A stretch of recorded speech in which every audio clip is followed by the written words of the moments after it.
sign for Empire of the Penguin is still up. Shouldn't be too much longer before eventually it's taken down and replaced with the Penguin Trek sign. Assuming this is where the entrance for the ride is, which would certainly make sense.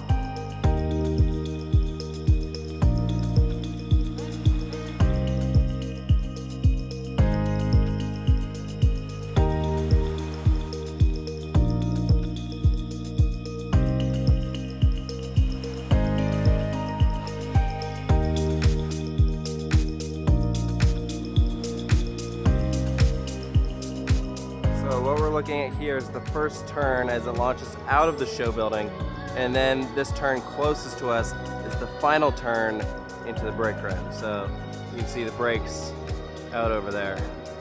And all this is like directly up against the pathway, so you'll be able to really get close to this thing.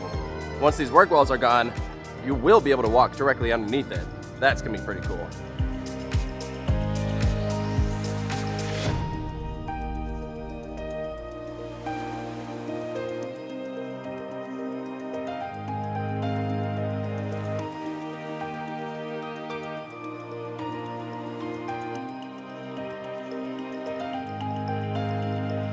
Right now this area by the bathrooms results in a dead end and you have to go all the way around to access Manta because this is where they are storing this massive crane while they work on this far section of the ride.